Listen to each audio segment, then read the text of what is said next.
Willkommen zu dieser technischen Anleitung zum Rowenta. Wir sind Kelatos Informática, Spezialisten für technische Reparaturen. Wir holen dein Gerät direkt bei dir zu Hause ab, führen eine kostenlose Diagnose durch und schicken dir einen Kostenvoranschlag, bevor wir reparieren.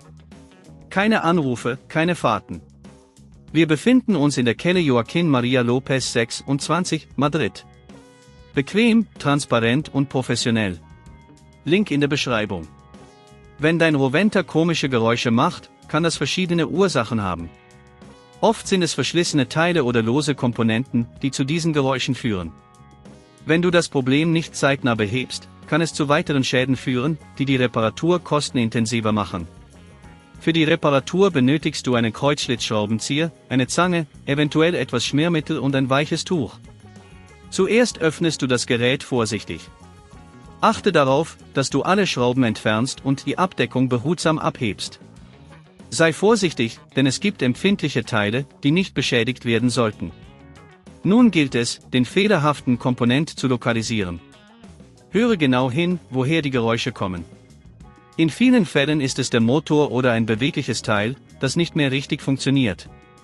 Wenn du den defekten Teil gefunden hast, kannst du ihn vorsichtig mit der Zange herausziehen. Achte darauf, keine anderen Komponenten zu beschädigen. Wenn die Schrauben festsitzen, wende nicht zu viel Kraft an, um sie nicht abzubrechen. Trenne die Kabel vorsichtig, um keine Kurzschlüsse zu verursachen. Wenn dir das an dieser Stelle zu kompliziert wird, denk daran, dass wir bei Kelatos dein Gerät zu Hause abholen und es dir repariert zurückschicken. Nachdem du den defekten Teil entfernt hast, setze den neuen ein. Achte darauf, dass alles richtig sitzt und die Kabel korrekt angeschlossen sind. Teste, ob der neue Teil funktioniert, bevor du das Gerät wieder schließt. Wenn alles in Ordnung ist, bringe die Abdeckung wieder an und schraube sie fest. Überprüfe abschließend, ob das Gerät wieder normal arbeitet und keine Geräusche mehr macht.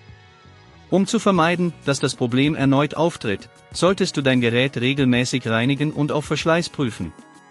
Achte darauf, dass keine Fremdkörper in das Gerät gelangen und halte es trocken. Wenn du kein Risiko eingehen willst, bei Kelatos holen wir dein Gerät ab, reparieren es und liefern es dir nach Hause, in der ganzen Schweiz. Link in der Beschreibung.